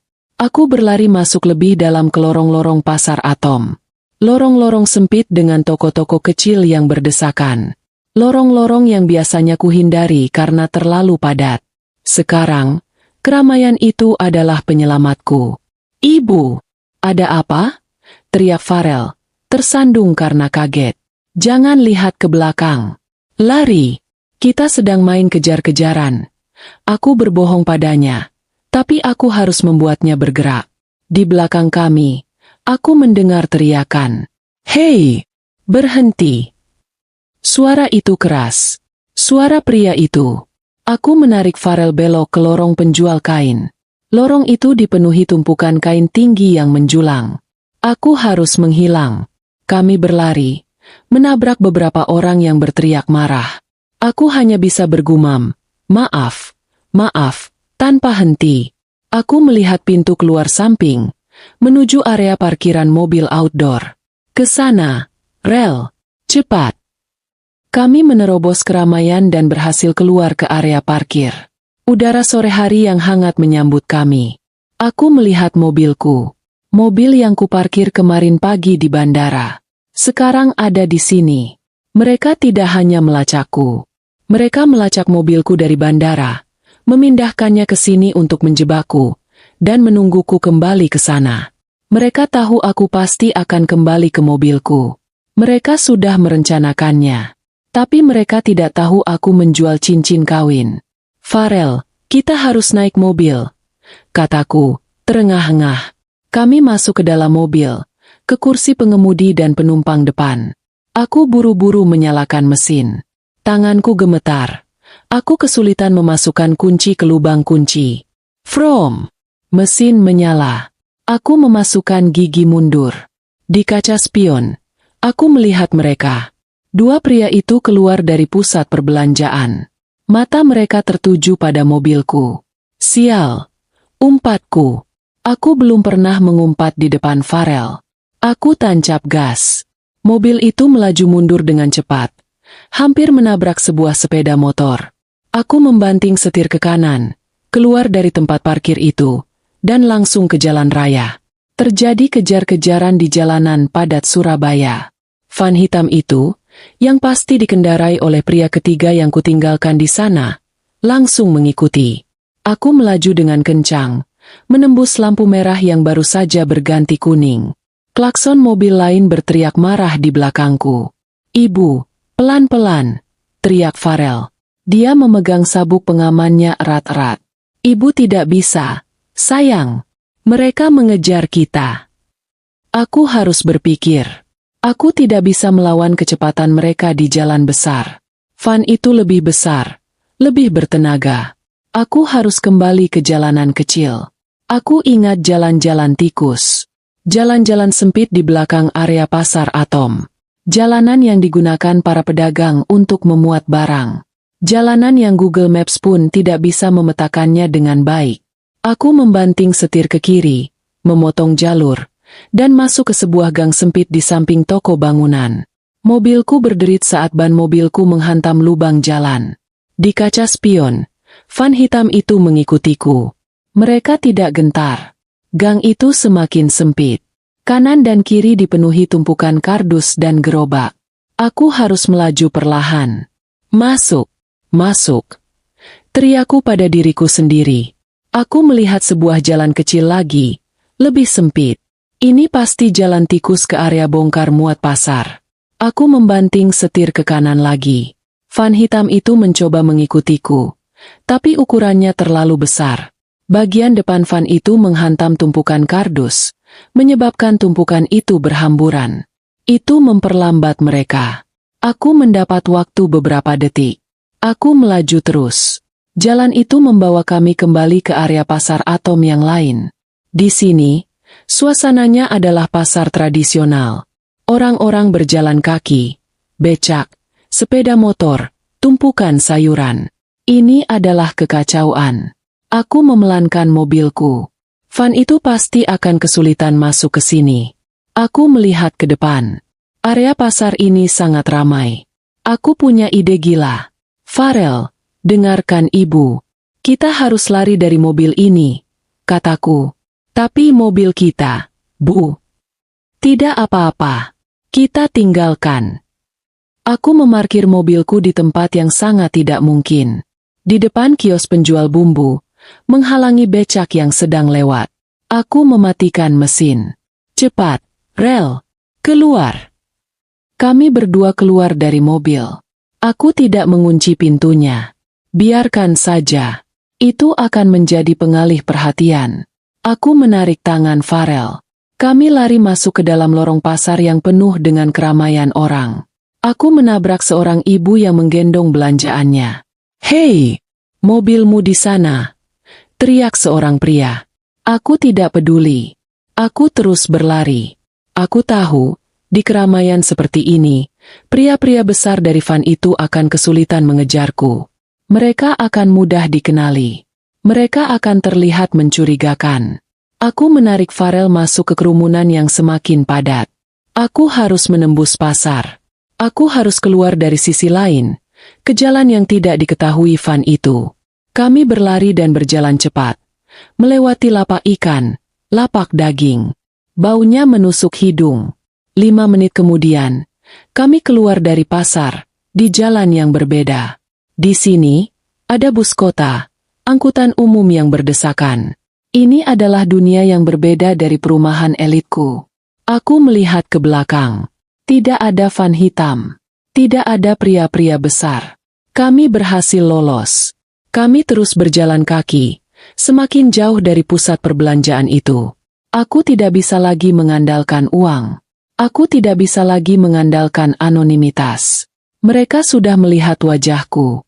Mereka sudah melihat Farel. Dan mereka tahu mobilku.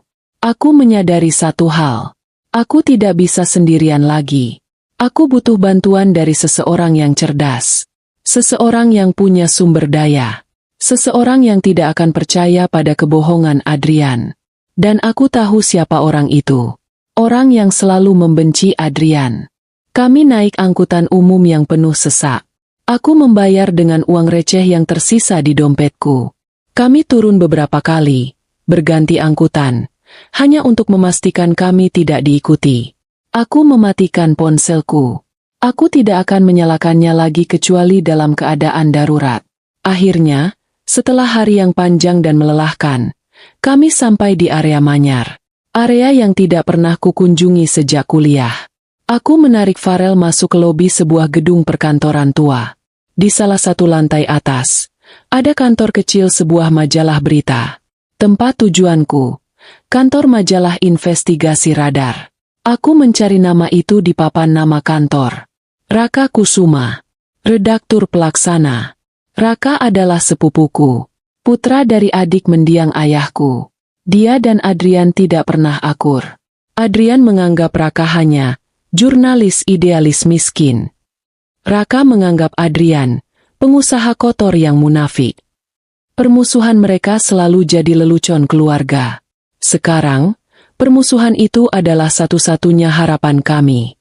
Aku naik lift tua itu ke lantai 4. Pintu lift terbuka ke lorong yang sepi. Aku melihat papan nama kayu di ujung lorong. Radar. Aku mengetuk pintu. Seorang wanita paruh baya, yang kukenali sebagai sekretaris Raka, membuka pintu. Matanya membelalak saat melihatku. Kirana? Ya ampun. Apa yang kamu lakukan di sini? Kamu tidak menelepon dulu. Santi. Raka ada? Tanyaku. Suaraku nyaris berbisik. Ada. Dia di dalam. Aku tidak menunggu. Aku menarik Farel, menerobos masuk ruangan yang dipenuhi tumpukan kertas, buku-buku tebal, dan bau kopi basi. Raka duduk di mejanya. Dia mendongak dari layar komputernya. Usianya 36 tahun. Dia selalu tampak berantakan dengan kaos oblong lusuh dan kacamata tebal. Kirana? Ya ampun. Ada apa? Kamu baik-baik saja. Melihat wajahnya, wajah yang tidak memiliki kepalsuan sedikit pun, aku merasa pertahananku akhirnya runtuh sepenuhnya. Raka, kataku, air mata mengalir. Tolong aku. Adrian menjual kami. Aku tidak bertele-tele. Aku menceritakan semuanya dalam waktu 5 menit. Bisikan Farel. Van hitam. Rekening nol. Panggilan telepon Adrian. Ancaman para rentenir. Pengejaran di pasar atom. Raka tidak menyela. Dia tidak skeptis. Dia hanya mendengarkan. Dia melihat kemarahan, ketakutan, dan keputusasaan di mataku. Ketika aku selesai, keheningan menyelimuti ruangan. Raka menyandarkan punggungnya di kursi. Dia menatapku lama sekali. Lalu dia tersenyum. Bukan senyum ramah, tapi senyum yang dingin. Aku tahu pria itu brengsek, katanya. Suaranya tenang, tapi ada kebencian yang mendalam di dalamnya. Aku sudah bilang padamu 10 tahun lalu. Tapi kamu bilang aku cemburu. Aku salah, kataku. Air mata menetes. Aku salah. Raka, tolong aku. Aku tidak punya siapa-siapa lagi. Kamu datang ke tempat yang tepat. Katanya, aku tidak bisa melindungi kamu secara fisik, Kir. Tapi aku jurnalis. Aku bisa melindungi kamu dengan informasi. Dia berbalik ke komputernya. Duduk. Farel, kamu mau minum? Farel mengangguk. Santi, sekretarisnya, yang ternyata sangat loyal, langsung membawakan Farel susu kotak dan biskuit. Raka mulai mengetik. Dia tidak mencari data pribadi. Dia mencari data kriminal. Adrian Wiratama. Nama. Arsitek. Dia punya proyek besar dari pemerintah 3 tahun lalu. Tapi aku pernah dengar desas-desus. Dia suka bergaul dengan orang-orang yang salah. Raka menggunakan keahliannya. Dia tidak butuh berjam-jam. Dia punya sumber. Dia punya jaringan. 10 menit kemudian, dia mendesis. Wow, utang yang gila. Lebih dari yang kukira. Dia benar-benar terjerat judi online. Bukan puluhan miliar. Hampir 50 miliar. Dia berutang pada sindikat yang sangat besar. Kirana.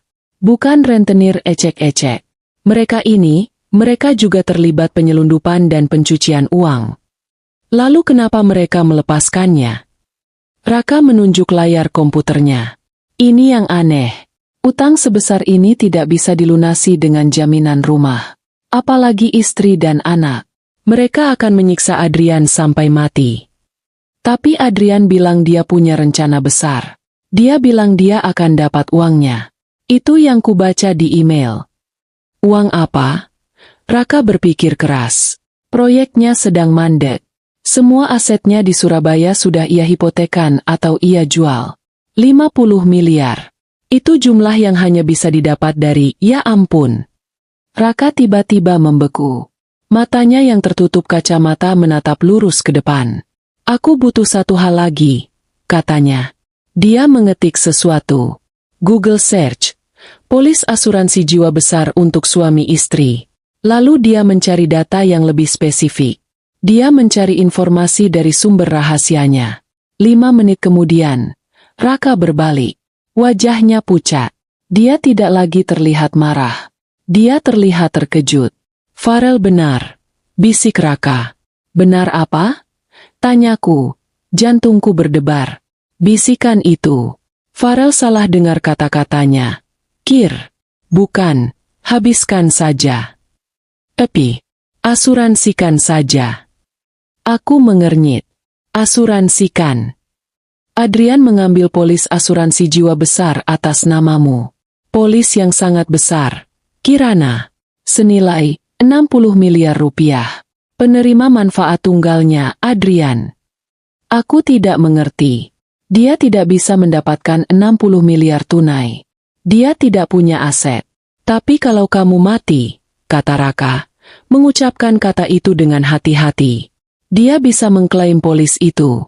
Itu lebih dari cukup untuk melunasi utangnya yang 50 miliar. Dan dia masih punya sisa 10 miliar untuk hidup baru. Seluruh ruangan itu berputar. Tidak mungkin, bisikku. Dia tidak mungkin. Ya, mungkin. Raka memotongku dengan suara tajam. Itulah rencana besarnya. Perjalanan bisnis. Itu bukan pelarian. Itu adalah alibi yang sempurna. Dia akan berada di luar negeri. Seolah-olah dia tidak bersalah. Para rentenir itu tidak disuruh mengambilmu sebagai jaminan, Kirana. Mereka disuruh untuk menghabisimu dalam sebuah kecelakaan atau penculikan yang gagal. Itu cara mereka menagih utang. Utang yang dibayar dengan darah. Darahmu. Aku tidak bisa merasakan apa-apa. Aku hancur. Dia tidak hanya meninggalkanku. Dia merencanakan pembunuhanku. Adrian tidak hanya ingin menyelamatkan dirinya. Dia ingin mendapatkan uang dariku. Aku menatap Farel yang sedang tertidur dengan tenang di sofa, dengan remah-remah biskuit di pipinya. Putra yang baru saja dijual oleh ayahnya sendiri. Kita harus melakukan sesuatu, kataku. Suaraku kembali. Sekarang bukan lagi ketakutan. Ini adalah tekad. Aku tidak akan membiarkan dia menang. Kita tidak boleh panik. Kita punya informasi sekarang. Kita punya kekuatan, kata Raka. Dia mengambil napas dalam-dalam. Adrian berpikir dia pintar. Dia pikir dia sudah aman. Tapi pria seperti Adrian selalu punya satu celah. Dia selalu punya satu hal yang dia takuti akan hilang. Apa? Uang, jawab Raka dengan senyum licik. Bukan uang di bank, tapi harta yang tidak bisa dilacak. Aset ilegal, KIR, sertifikat kepemilikan, saham-saham perusahaan fiktif. Dia tidak akan lari ke Singapura tanpa menyembunyikan harta ini dulu. Di mana dia menyembunyikannya? Pria sepertinya suka drama. Dan aman. Dia pasti punya safe deposit box, SDB, di bank lama. Yang dia pikir aman. Aku ingat. Dia pernah membawaku ke bank BNI yang lama, di Jalan Darmo. Dia bilang itu untuk menyimpan surat-surat warisan orang tuanya. Itu hanya tipuan, kan? Tipuan yang sempurna. Raka menyeringai. Dan dia pasti akan membawa kuncinya kemanapun dia pergi. Itu satu-satunya hal yang akan membuatnya kembali ke Surabaya. Raka menatapku. Matanya berkilat. Kita punya umpan, Kirana. Kita tahu dia sangat ingin melindungi aset ilegalnya itu. Kita akan membuatnya kembali ke Surabaya. Dan kita akan menjebaknya. Rencana itu disusun dengan cepat dan teliti di tengah tumpukan koran dan kopi basi di kantor radar. Raka sangat mahir dalam hal ini. Dia sudah sering menyusun jebakan untuk narasumber korup. Bedanya, kali ini yang dijebak adalah keluargaku sendiri. Kita harus membuatnya percaya bahwa kamu memegang kendali penuh atas satu-satunya hal yang bisa menjebloskannya ke penjara. Jelas Raka, sambil membuat peta lokasi pertemuan di atas secari kertas. Kunci SDB, kataku. Tepat. Di dalam SDB itu pasti ada dokumen yang membuktikan asetnya, pencucian uangnya, atau bahkan keterlibatannya dengan sindikat Garuda Hitam, itu. Itu adalah asuransi baginya. Dia tidak akan membiarkan itu jatuh ke tanganmu, apalagi polisi. Raka memberiku ponsel baru yang murah, dibeli dengan uang kantor. Ponsel tanpa nama. Dia juga membelikan kami makanan cepat saji yang kami makan di dalam bilik yang aman itu. Farel sudah tertidur pulas lagi, kelelahan setelah hari yang panjang dan menakutkan. Kamu harus mengirim pesan dari sini, kata Raka. Dia harus berpikir kamu masih di Surabaya, tapi sangat panik. Dia harus berpikir kamu siap melakukan apa saja. Aku mengambil ponsel baru itu. Aku menarik napas dalam-dalam. Aku harus menjadi orang lain, bukan lagi Kirana yang polos dan penurut. Aku mengetik pesan itu, di bawah pengawasan Raka, kepada Adrian, dengan nomor baru yang kurahasiakan. Aku punya kunci SDBMU, kunci Bank BNI lama di Darmo. Aku tahu apa isinya, dan aku tahu tentang polis asuransi itu. Aku tahu segalanya. Kamu menjual kami. Temui aku. Sekarang. Di Tunjungan Plaza. Atau aku serahkan kunci dan semua yang kubaca ke kantor polisi Surabaya Timur. Kamu tahu apa artinya itu? Aku menekan tombol kirim. Kemudian kami menunggu. 1 menit. 2 menit. Raka melihat arlojinya. Dia akan melihatnya. Dia akan panik. Dia tidak akan bisa tidur nyenyak di Batam. 5 menit kemudian, ponsel baru itu bergetar. Adrian. Kirana, kamu gila. Kamu tidak tahu apa yang kamu lakukan. Itu bukan kunciku. Itu kunci warisan orang tuaku. Kamu mau menghancurkan masa depan Farel? Kirana, warisan? Jangan bercanda. Aku tahu itu berisi kejahatanmu. Aku tidak menghancurkan masa depan Farel. Kamu yang melakukannya. Adrian, baik, baik. Kamu menang. Di mana kita bertemu? Jangan coba-coba jebak aku. Kalau ada polisi di sana, aku akan pastikan hidupmu dan Farel berakhir hari ini juga. Kirana, Tunjungan Plaza, Food Court, malam ini, jam 8 malam. Jangan bawa siapa-siapa. Hanya kamu. Bawa tiket pesawatmu kembali. Aku mau kamu kembali dan menjelaskan semuanya. Dan jangan sentuh kami. Aku akan serahkan kunci itu ke polisi kalau kamu terlambat 5 menit. Pesan itu dikirim pada pukul 7 malam. Kami punya waktu 1 jam. Raka tersenyum dingin. Dia kembali. Tidak mungkin dia meninggalkan asetnya. Ini berhasil. Lalu apa rencana selanjutnya? Dia pasti akan membawa anak buahnya. Kataku, tentu saja dia bawa. Dia pengecut. Tapi kita akan membawa lebih banyak. Aku sudah telepon orang-orangku. Bukan hanya polisi. Aku juga memanggil tim Garuda Hitam, itu. Mataku membelalak. Kamu gila? Kamu memanggil mereka? Mereka ingin membunuhku. Dengar, Kir. Kita tidak bisa mengandalkan polisi sendirian. Polisi hanya akan menangkap Adrian karena penipuan atau ancaman. Tapi Garuda Hitam, itu mereka akan datang untuk Adrian. Mereka akan berpikir Adrian memanggil mereka ke sana untuk bernegosiasi. Itu akan menjadi kekacauan total. Dan di tengah kekacauan, polisi bisa menangkap mereka semua, termasuk Adrian, karena kasus yang jauh lebih besar. Raka sudah menelepon kepala tim liputan kriminalnya. Dia memberitahu polisi bahwa dia punya informasi tentang sindikat judi dan pencucian uang yang akan bertransaksi di Tunjungan Plaza Food Court, dan dia memberitahu detail van hitam itu. Polisi setuju untuk mengirim tim pengintai. Raka kemudian mengirim pesan dari nomor telepon yang berbeda, menyamar sebagai Adrian, kepada salah satu kontak, Garuda Hitam, yang ia temukan dari email Adrian di tong sampah. Kepada Pak Hitam, disamarkan. Aku ada di Surabaya. Jam 8 malam. Tunjungan Plaza Food Court. Aku akan menyerahkan istrimu. Dia punya kunci aset-aset yang bisa melunasi utangku. Aku akan melunasinya. Datanglah. Ini akan jadi pertunjukan sirkus. Kir, Adrian, para rentenir, polisi, dan kita. Tapi kamu harus menjadi bintangnya, kata Raka. Aku harus pergi sendiri, tanyaku. Kamu adalah umpan. Aku akan menunggumu di dekat sana, di kedai kopi di lantai bawah, bersama Farel. Aku akan merekam semuanya dari jarak aman. Kamu hanya perlu satu hal, membuat Adrian mengakui kejahatannya di depan kamera ponselku. Itu bukti yang kita butuhkan untuk pengadilan. Aku mengangguk. Aku mencium Farel yang masih tertidur. Aku memberinya sebuah kartu dari dompetku. Sebuah kartu ATM kosong. Kalau ada apa-apa, berikan ini kepada pamanmu, Raka. Aku beranjak. Aku mengenakan jaket hoodie Raka yang kebesaran. Aku menyembunyikan ponsel Raka di balik kerudung jaketku, di saku depannya. Voice recorder dan kamera sudah menyala. Aku tiba di Tunjungan Plaza 15 menit sebelum jam 8 malam. Pusat perbelanjaan itu ramai.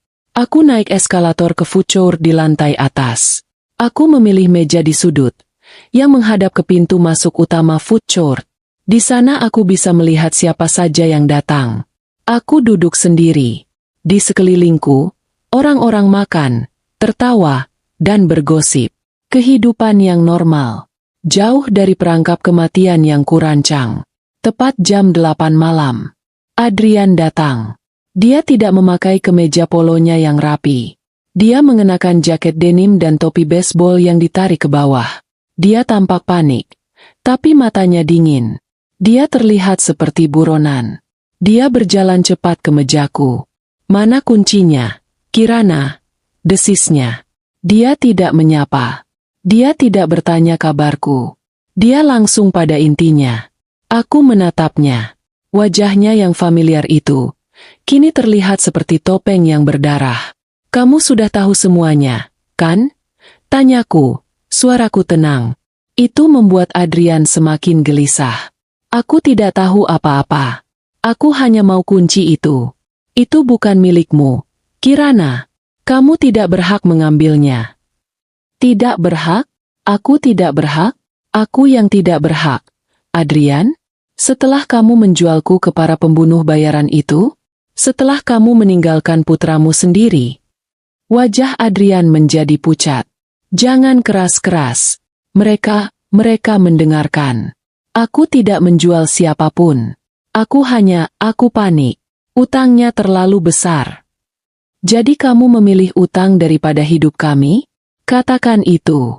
Katakan di depan kameraku. Ujarku, sambil menggeser sedikit posisi dudukku, memastikan ponsel Raka merekam suaranya dengan jelas. Apa? Adrian melihat ke sekeliling. Matanya mencari sesuatu. Dia tahu ada yang salah. Katakan. Katakan kamu membuat polis asuransi jiwa atas namaku. Katakan kamu berencana agar aku mati, agar kamu bisa melunasi utang judimu. Adrian meraih tanganku. Cengkeramannya kuat. Kamu gila. Aku tidak tahu apa-apa soal asuransi. Siapa yang memberitahumu? Raka? Si jurnalis sampah itu. Saat Adrian menyebut Raka, aku melihat gerakan di belakangnya. Di pintu masuk food court, dua pria besar muncul. Tidak, bukan dua. Ada 4. Mereka semua mengenakan jaket hitam. Dan mereka melihat ke sekeliling. Kirana, kita harus pergi, kata Adrian. Paniknya memuncak. Dia melihat para pria itu. Dia tahu mereka bukan anak buahnya. Mereka adalah Garuda Hitam. Terlambat, bisikku. Pria-pria itu melihat Adrian. Mereka melihatku. Salah satu dari mereka mengangguk dan berjalan cepat ke arah kami. Adrian tahu dia dijebak. Dia melepaskan tanganku. Wajahnya memerah. Kamu menjebakku. Dasar jalang. Kamu yang menjebak dirimu sendiri. Balasku. Pria dari Garuda Hitam itu tiba di meja kami. Wajahnya tanpa ekspresi. Adrian Wiratama. Bos menyuruh kami menjemputmu.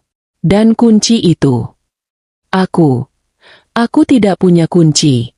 Dia yang punya. Adrian menunjukku. Ambil dia. Dia jaminan kalian. Id, kamu jaminan kami sekarang, kata pria itu dingin. Dia meraih lengan Adrian. Adrian melawan. Lepas. Kirana, berikan kuncinya pada mereka. Aku janji aku tidak akan pernah mengganggumu lagi.